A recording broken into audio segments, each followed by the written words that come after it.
국민들의 발등을 찍었던 사건이 하나 있었는데요.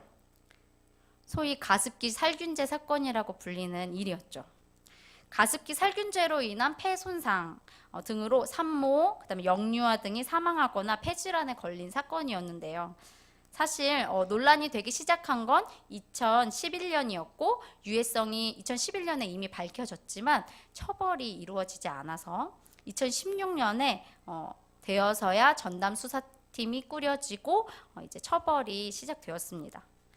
관련 뉴스를 접한 국민들은 뒤통수를 한 대 제대로 맞은 기분이 들었습니다. 호흡기 질환을 예방하기 위해서 썼던 것이 가습기고 또 그 가습기도 오염되고 더 위험해질까봐 청소하기 위해서 썼던 것이 가습기 살균제였는데 오히려 그것이 폐 손상을 일으키고 있다는 사실을 알고 온 국민은 분노했죠. 그리고 어느 것 하나 믿을 게 없다는 생각을 했습니다. 네, 제가 강단에 오랜만에 서다 보니까 말씀 읽는 걸 잊었군요. 말씀 읽고 계속 이야기 진행하도록 할게요. 저희 같이 욥기 42장 1절에서 6절 읽도록 하겠습니다. 교독하실 때 제가 먼저 읽고 마지막 6절은 같이 읽도록 할게요. 제가 먼저 읽겠습니다. 욥이 여호와께 대답하여 이르되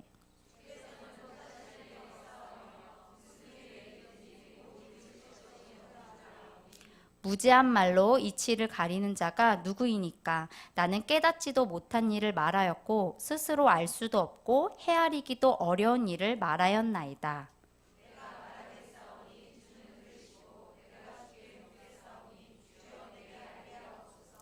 내가 주께 대하여 귀로 듣기만 하였사오나 이제는 눈으로 주를 배옵나이다.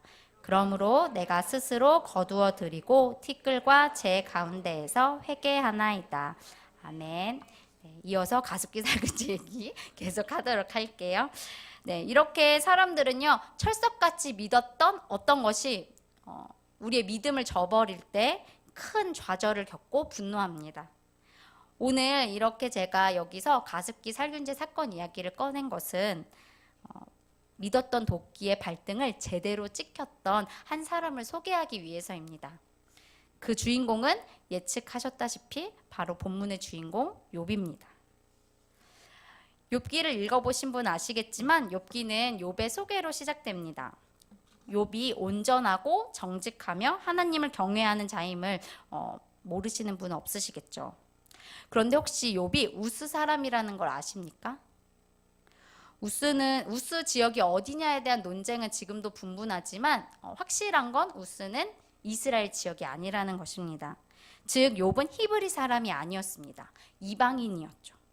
하지만 그는 여호와를 알았고 알 뿐만 아니라 경외했고 그리고 그 어떤 히브리인보다 하나님의 말씀을 잘 지키는 온전한 자였습니다. 그는 여호와를 진정 경외하는 자였습니다. 행위보다 그 동기와 마음의 중심을 살피시는 하나님을 알았기 때문에 그는 어느 것 하나, 어느 선행 하나 가식으로 한 일이 없습니다. 길을 가다가도 억울한 자를 만나면 그 자의 어려움을 풀어주었고 빈궁한 자의 송사도 그가 해결해 주었고 또 그들에게 먹을 것, 입을 것도 베풀어 주었다 합니다. 그의 진심은 사람들의 마음을 울렸고 사람들은 그렇게 욥을 사랑하고 따랐습니다. 그의 영향력은 실로 놀라웠는데요. 젊은이들은 욥이 나타나면 숨었고 나이 많은 사람들은 욥 앞에서 일어섰으며 지도자들도 욥 앞에서는 함부로 말하지 않았다 합니다. 마을 사람들은 욥의 이야기라면 경청하고 동의했던 거죠. 그는 이렇게 사람들에게 사랑을 받을 뿐만 아니라 또한 하나님께 사랑을 받는 자였습니다. 하나님은 그에게 물질적인 복과 함께 자녀에 대한 복도 주셨죠. 또한 그는 그 복이 하나님께로부터 오는 것을 아는 사람이었습니다. 그래서 재산이 많아도 교만하지 않고 어려운 이웃을 돕는 일에 썼습니다. 그런데 그에게 한순간 큰 폭풍이 몰아쳤습니다. 이 폭풍은 그의 모든 재산과 자녀를 빼앗아갔습니다. 그를 존경하던 사람들은 그를 저주하고 조롱했습니다. 사람들의 존경과 사랑을 받으면서 승승장구하던 욥은 어느 날 갑자기 자식과 재산을 잃게 됩니다. 하지만 그는 결코 하나님을 원망하지 않습니다. 그리고 그 유명한 말을 남기죠. 저희 같이 그 유명한 말 함께 읽어볼까요? 네, PPT 넘겨주세요. 네, 함께 읽겠습니다. 이르되 내가 모태에서 알몸으로 나왔사온즉 또한 알몸이 그리로 돌아가올지라. 주신 이도 여호와시요 거두신 이도 여호와시니 여호와의 이름이 찬송을 받으실지니라 하고. 아멘. 그의 신앙은 결코 남에게 보이고자 하는 가식이 아니었습니다. 그의 신앙은 참이었던 거죠. 그는 결코 하나님께 원망하거나 불평하지 않았습니다. 재산과 자녀를 몽땅 잃은 그 순간에도 그는 하나님을 찬송했죠. 하지만 또 그에게 고난이 닥쳤죠. 다음 날 그는 건강까지 잃게 됩니다. 참을 수 없는 간지러움으로 질그릇 조각을 가져다가 자기 피부를 긁을 정도로 그는 극심한 피부병에 시달립니다. 그리고 그의 아내는 그에게 찾아와서 저주를 퍼붓습니다. 하지만 그런 상황에도 그의 신앙에는 흔들림이 없습니다. 그는 다시 고백합니다. 우리가 하나님께 복을 받았은즉 화도 받지 아니하겠느냐. 한순간 자녀를 모두 잃고 아내마저 자신을 떠나갔을 때 그는 괴로웠습니다. 존경의 눈빛을 보내던 사람들이 한순간 돌변해서 자신을 조롱하고 피할 때 그는 비참하고 괴로웠습니다. 하지만 그 어떤 것보다 그가 괴로웠던 건 그가 왜 이런 고난을 받아야 하는지 알 수 없었기 때문이었습니다. 그를 위로하러 찾아온 새 친구는 말했습니다. 네가 고난을 받는 것에는 분명 이유가 있다. 잘 생각해보라. 하나님은 이유 없이 고난을 주시는 분이 아니다. 네가 사람 앞에서 보였던 모습 말고 그 뒤에서 지었던 은밀한 죄를 생각해보라. 그리고 회개해라. 회개하면 분명 하나님이 너를 회복시켜 주실 것이다. 하지만 욥은 괴로웠습니다. 그는 이런 고난을 받을 만한 죄를 지은 적 없었기 때문이죠. 그는 진정으로 하나님을 사랑하고 이웃을 도왔습니다. 하나님의 뜻을 따르는 자에게는 복을 주시고 죄를 짓는 자에게는 재앙을 주시는 하나님을 알았기 때문에 그는 더욱 말과 행실을 돌아보고 조심하면서 살아왔습니다. 최선을 다해 살아왔어요. 그런데 왜 이런 고난이 내게 닥치는지 그는 정말 이해할 수가 없었습니다. 욥은 하나님과 대면하여 말하고 싶었습니다. 하나님, 제가 무슨 죄를 지었습니까? 이런 고난을 받을 정도로 제가 지은 죄가 뭡니까? 좀 알려주십시오. 욥을 향해서 혀를 끌끌 차면서 분명 저 사람 겉으로는 의로운 척하면서 뒤에서는 호박씨 깠을 거야 라고 말하는 사람들 앞에서 자신의 억울함을 하나님께서 밝혀주시기를 바랬습니다. 그런데 그는 그마저도 되지 않는다는 것을 알고 절망합니다. 욥기 9장 32절, 33절엔 그의 절망이 이렇게 나타나는데요. 제가 읽어드리겠습니다. PPT 띄워주세요. 네. 하나님은 나처럼 사람이 아니신즉 내가 그에게 대답할 수 없으며 함께 들어가 재판을 할 수도 없고 우리 사이에 손을 얹을 판결자도 없구나. 사람은 본성적으로 이성을 추구합니다. 쉽게 말해 무엇이든 알기를 원한다는 거죠. 특히 고난을 당할 땐 이런 본성이 더 두드러집니다. 내가 왜 고난을 받는지 알기를 원하죠. 대부분은 이유를 자신이 아닌 다른 곳에서 찾습니다. 내가 이런 남자만 안 만났어도 이 꼴이 아닐 텐데 라든지 내가 저런 걸 낳아서 이 고생을 한다 라든지 말이죠. 좀 더 성숙하신 분들은 자신의 행동을 돌아봅니다. 물론 우리가 당하는 고난 중 어떤 것은 나의 부족함이나 내 주변 사람들의 잘못으로 인해서 발생하기도 합니다. 또 어떤 고난은 나의 죄악을 하나님께서 깨우쳐 주시려고 주시는 것일 수도 있죠. 그러나 어떤 고난은 나의 잘못도 누군가의 잘못도 아닌 알 수 없는 이유로 우리에게 찾아오기도 합니다. 하지만 우린 그것을 받아들이기 어려워합니다. 참을 수 없어 하죠. 욥도 자신에게 일어나는 이 모든 일들에 대한 해석을 원했습니다. 왜 내게 이런 고난이 폭풍같이 찾아왔지? 하지만 아무리 해석하려고 해도 해석이 되지 않았습니다. 그도 새 친구와 같이 하나님을 경외하는 자에게는 하나님께서 복을 주시고 죄인들은 고난을 당한다고 믿어왔습니다. 그리고 이것이 하나님이 세상을 다스리시는 방식이라 생각했죠. 하지만 지금 자신에게 일어난 일들을 보니 도저히 이해가 되지 않는 겁니다. 그 믿음과 맞아떨어지지가 않는 거죠. 그는 그렇게 고난의 원인을 찾다 결국 원인을 하나님께 돌리게 됩니다.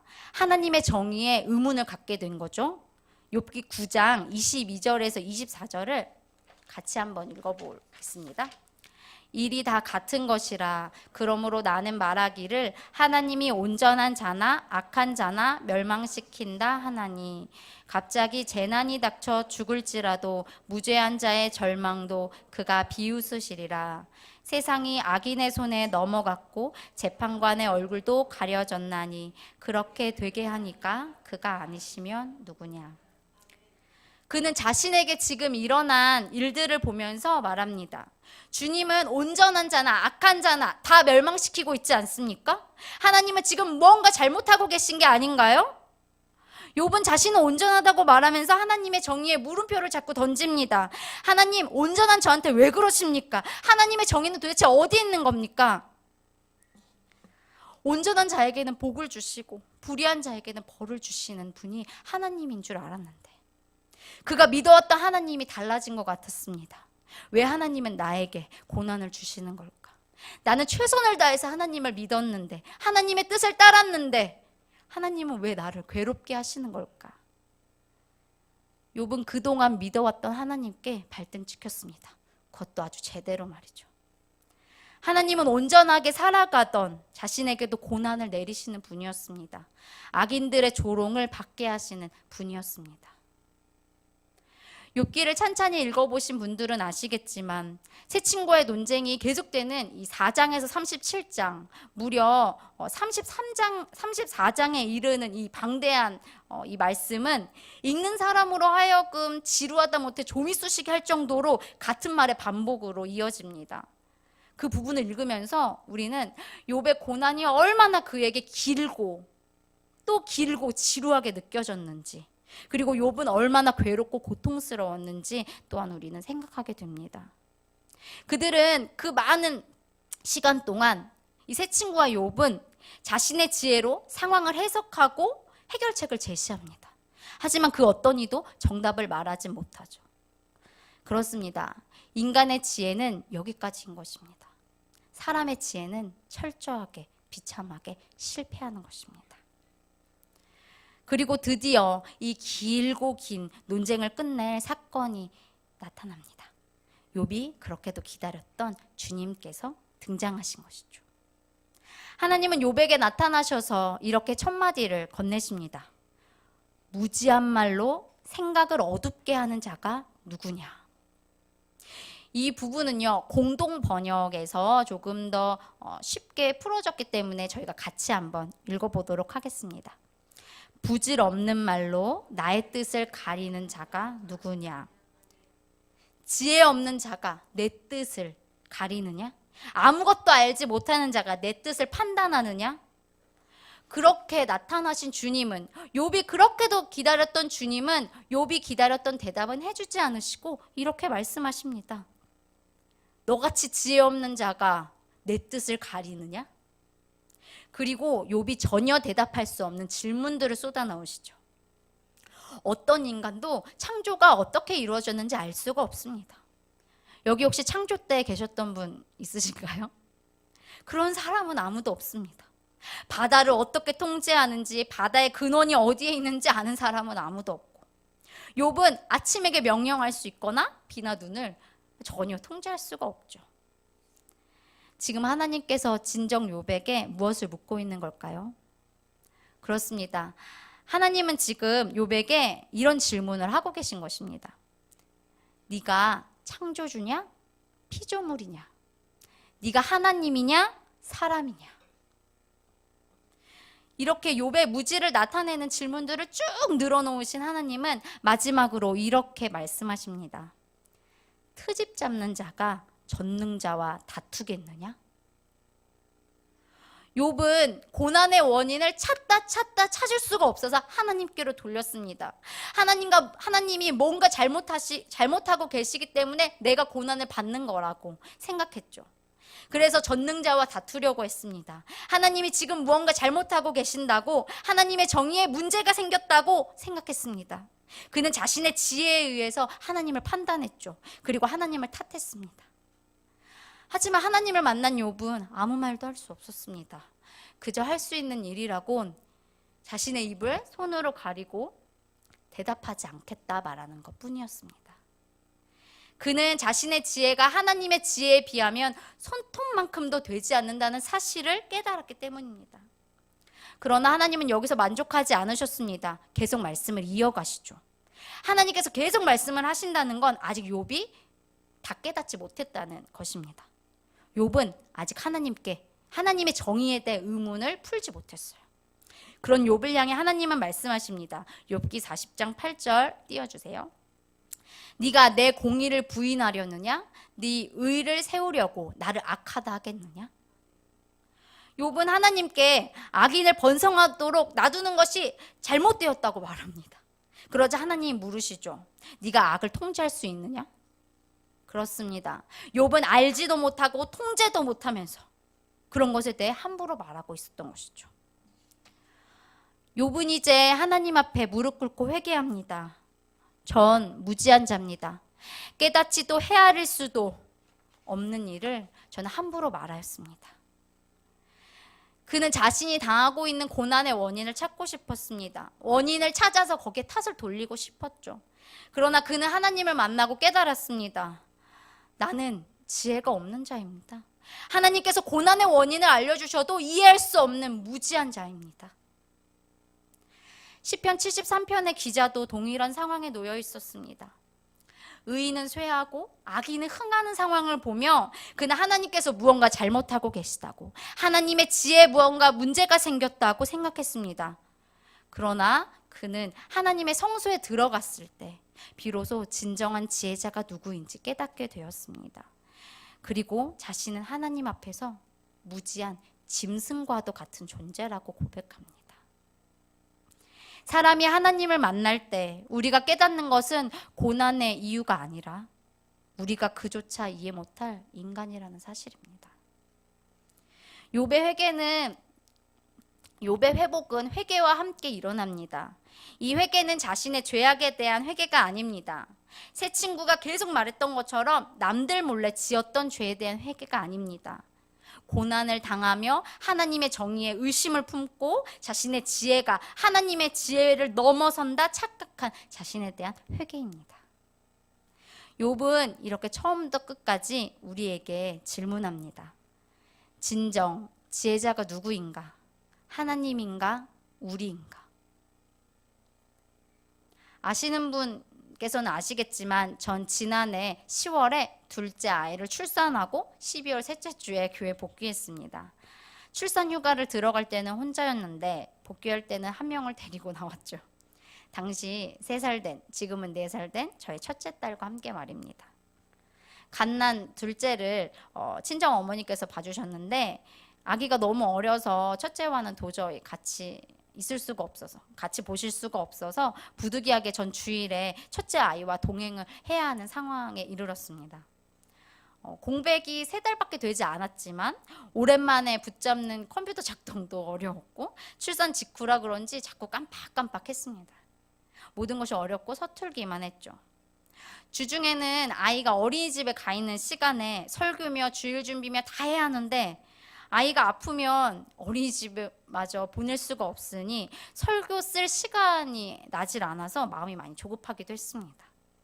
거기다 주일에는 첫째를 데리고 교회에 와야 하는데 적응이 안 되다 보니까 이 3살 아이가 얼마나 칭얼대던지요. 그래서 저는 설교 전에 설교문 한번 읽을 여유가 나지도 않았습니다. 당연히 처음 몇 주간은 선생님과 아이들과 눈 마주치며 인사도 잘 못했어요. 무슨 일을 해야 되는지, 내가 어떻게 해야 되는지 다 아는데 그 일을 해야 되는 게 내 눈에 다 보이는데도 아무것도 할 수 없는 제 자신이 답답하고 힘들었습니다. 선생님과 아이들에게도 얼마나 미안한 마음이 들었는지 모릅니다. 그러던 어느 주일, 그날도 일찍 일어나서 첫째를 깨워서 부랴부랴 옷을 입히고 교회에 데려가려고 하는데 몸이 좀 따뜻한 거예요. 체온을 재보니 39도를 가리키더라고요. 당장이라도 병원에 데려가고 싶었지만 그럴 수가 없었습니다. 전 교회에 와서 설교를 해야 하니까요. 열이 나서 축 처진 아이에게 해열제 하나를 먹이고 열이 떨어졌는지 안 떨어졌는지도 모르고 그저 차에 태워서 교회에 향했습니다. 그리고 교회를 향해 운전을 하면서 하나님께 외쳤습니다. 하나님, 제게 왜 이런 일을 주시나요? 제가 얼마나 열심히 하고 있는지 모르시나요? 저는 제 온 힘을 다해서 살고 있는데 하나님 왜 저에게 이런 일을 주시나요? 적어도 우리 딸 건강만큼은 지켜주셔야 되는 거 아닌가요? 주일에는 열 좀 안 나게 해주셔야 되는 거 아닌가요? 그리고 그날 밤 잠든 아이를 제가 바라보면서 얼마나 울었는지 모릅니다. 사랑하는 성도 여러분, 하나님 앞에서 모든 문제가 명쾌하게 해결이 되지 않더라도 원인이라도 알면 참 좋으련만 우리가 당하는 고난의 대부분은 우리에게 이유를 잘 나타내주지 않습니다. 그렇게 고난을 당하는 사람을 보면서 또 그런 고난을 당하는 자신을 보면서 우리는 위로하려 쉽게 이렇게 말하곤 합니다. 그래, 하나님께서 이렇게 우리를 단련시키시는 거겠지. 정금같이 우리를 만드시려고 말이야. 그런데 그런 말조차 우리에게 아픔이 될 때가 있습니다. 나 그런 정금 같은 거 되기 싫으니까 이런 시련 좀 안 주셨으면 좋겠어. 그러니 우린 섣부르게 어떤 결론을 내리기보다 어쩌면 하나님 앞에서 우린 지혜가 없습니다. 무지합니다. 고난의 이유를 알 수가 없습니다. 라고 솔직하게 고백하는 것이 좋을 수도 있겠죠. 욥기는 그런 우리에게 던져주는 하나님의 메시지입니다. 하나님의 정의는 무너지지 않습니다. 하나님의 약속은 변하지 않습니다. 하나님은 결코 부당한 일을 행하시는 분이 아닙니다. 하나님은 우리를 단련시키기 위해서 우리를 낭떠러지에 몰아넣는 그런 무지막지한 분이 아닙니다. 그저 우리가 그분의 뜻을 다 알 수 없는 것 뿐입니다. 우린 피조물이며 그분은 창조주이시기 때문이죠. 우리는 이해할 수 없고 알 수 없지만, 그래서 더 괴롭지만 하나님의 모든 뜻은 분명히 이루어집니다. 하나님께서 우리에게 주신 모든 약속은 이루어집니다. 하나님만이 진정한 지혜자이시기 때문이죠. 다음에 사실을 믿으신다면 아멘으로 답해 주시길 바랍니다. 악인은 벌하시고 의인에게는 복을 주시겠다는 하나님의 약속은 반드시 이루어질 것입니다. 하나님은 자신을 찾고 구하는 자에게 분명 나타나실 것입니다. 하나님은 우리를 의로운 오른손으로 지키실 것입니다. 우리의 고난은 우리를 하나님의 사랑에서 결코 끊어내지 못할 것입니다. 하나님, 내게 왜 그러세요? 라고 울며 기도하던 저에게 하나님이 찾아오셔서 말씀하셨습니다. 사랑아, 나는 네가 생각하는 것만큼 작지 않다. 넌 그저 가만히 서서 내가 하는 일을 지켜보기만 하면 된다. 우리는 어쩌면 지금 당하는 고난의 이유를 하늘나라에 가기 전까지 알지 못할지도 모릅니다. 이해할 수 없는 하나님의 지혜 영역에 속한 부분이기 때문에 하나님은 우리에게 그것을 알려주시지 않을지도 몰라요. 그러나 그분은 우리에게 하신 약속을 반드시 이루실 것입니다. 그 뜻을 이루실 것입니다. 어릴 적 엄마 손을 잡고 동생과 예방접종을 하러 가면 동생은 항상 도망 다니기에 바빴습니다. 그렇게 주사를 무서워하는 동생 앞에서 저는 언니라는 책임감을 가지고 소리 한 번 내지 않고 눈 한 번 찡긋하지 않고 의연하게 주사를 맞았죠. 그러면 동생은 그런 제 모습을 보면서 자신도 주사를 맞겠다 했습니다. 그렇습니다. 우리에게 닥친 고난을 우리가 어차피 견디고 인내하며 버텨나가야 한다면 우리가 할 수 있는 일은 그 고난을 먼저 겪은 자들을 바라보는 것입니다. 그래서 예수님은 우리를 위해 먼저 고난을 당하셨습니다. 그분은 미치광이라는 오해를 받으셨고 이단이라는 정죄를 받으셨고 믿었던 제자들에게도 배신을 당하셨습니다. 자신이 만든 피조물인 사람에게 침뱉음도 당하시고 모욕도 당하셨죠. 그리고 그는 육체적인 고통의 최절정이라는 십자가 처형을 당하셨습니다. 그리스도를 바라봅시다. 아무 이유 없이 고난당하셨던 예수 그리스도를 바라봅시다. 그는 우리에게 위로가 되어 주시려고 고난당하셨습니다. 예수 그리스도를 따르는 길은 고난의 길이라고 성경은 말합니다. 그러니 예수를 따르는 우리가 고난을 당하는 건 어쩌면 당연한 일일지 모릅니다. 예수 그리스도를 바라보는 것이야말로 우리가 고난이 지나가기까지 견뎌낼 힘을 얻을 수 있는 유일한 방법일 것입니다. 히브리서 말씀을 읽으면서 설교를 마무리 짓기 원합니다. 히브리서 2장 18절 함께 읽도록 하겠습니다. 그가 시험을 받아 고난을 당하셨은즉 시험 받는 자들을 능히 도우실 수 있느니라. 아멘. 예수님을 바라볼 때 하나님께서 우리에게 버틸 힘을, 견딜 힘을 주시길 소망합니다. 우리 같이 찬양하고 기도하도록 하겠습니다.